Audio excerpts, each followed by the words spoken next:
রেস্টুরেন্টের স্বাদের চাউমিন যদি আপনি ঘরেই বানাতে পারেন তাহলে কেন শুধু শুধু এতগুলো টাকা নষ্ট করে আপনি রেস্টুরেন্টে যাবেন। তো হঠাৎ করেই রাত 11টার দিকে মন চাইছিল যে চাউমিন খেতে। তো এত রাতে তো আর রেস্টুরেন্টে যাওয়া পসিবল না, তো ঝটপট আমি এই রেসিপিটি বানিয়ে নিয়েছি। তো চলুন আর দেরি না করে রেসিপিটি আপনাদের সাথে শেয়ার করে নিই। ফার্স্টে আমি সবজিগুলোকে কেটে নিব। এখানে আমি ক্যাপসিকাম, গাজর আর পেঁয়াজের কালি নিয়ে নিয়েছি। তো প্রথমেই আমি ক্যাপসিকাম কেটে নিচ্ছি, লম্বা লম্বা করে কেটে নিচ্ছি। আপনারা চাইলে এখানে যে কোনো কালারের ক্যাপসিকাম ইউজ করতে পারেন, তবে সব ধরনের কালার ইউজ করলে দেখতে অনেক সুন্দর দেখায়। তো ক্যাপসিকামগুলো আমি এক এক করে কেটে নিয়েছি। এবার আমি পেঁয়াজের কালি কেটে নিচ্ছি। পেঁয়াজের কালিগুলো আমি একটু লম্বা লম্বা করে বড় সাইজ করে কেটে নিচ্ছি। এতে করে দেখতে আমার কাছে মনে হয় অনেক ভালো দেখায়। গাজরগুলোকেও আমি কুচি কুচি করে কেটে নিয়েছি। আর আমি সাথে কিছু বাঁধাকপি নিয়ে নিয়েছি। এটা দেখার সৌন্দর্যের জন্য। আমার কাছে মনে হয় যে ডিফারেন্ট কালার থাকলে দেখতে অনেক ভালো দেখায়। তো এবার আমি যে চাউমিন আছে সেটা সিদ্ধ করে নিচ্ছি পর্যাপ্ত পরিমাণ পানি দিয়ে ঢেকে। তো ৫ থেকে ৭ মিনিট এভাবে সিদ্ধ করে নিতে হবে। আর আমি ড্রাগনের চাউমিনটা ইউজ করেছি। তো এবার আমি একটা সস তৈরি করে নিচ্ছি। একটা বাটিতে আমি টমেটো কেচাপ দিয়ে দিয়েছি ২ টেবিল চামচ পরিমাণ। আর সয়া সস দিয়ে দিচ্ছি ৩ চা চামচ পরিমাণ। চিনি দিয়ে দিচ্ছি ১ টেবিল চামচ পরিমাণ। আর দিয়ে দিচ্ছি সামান্য পরিমাণ পানি।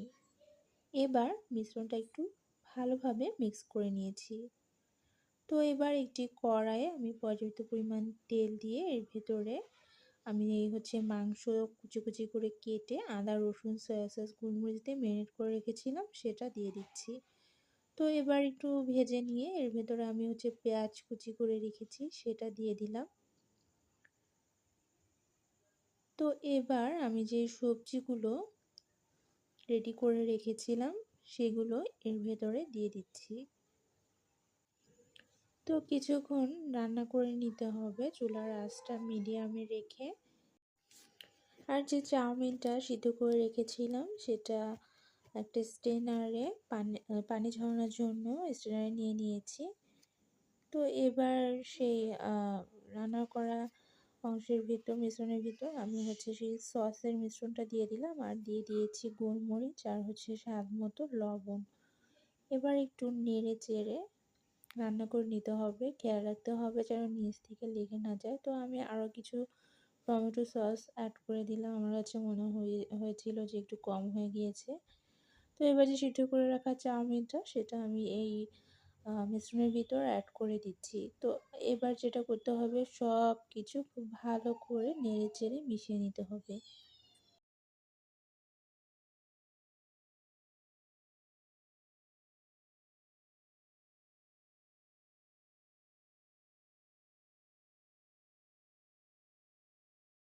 তো আমার মিক্স করে নেওয়া হয়ে গিয়েছে আর রান্নাটাও একেবারে কমপ্লিট। তো এবার আমি একটা প্লেটে পরিবেশন করে নিচ্ছি।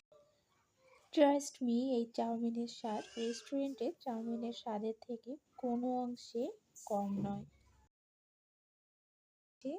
তো আমার ভিডিওটি আজ এই পর্যন্তই। সবাই ভালো থাকবেন, সুস্থ থাকবেন। আর আমার ভিডিওটি যে যেখান থেকে দেখছেন আমার পেজটি ফলো করে সাথে থাকবেন।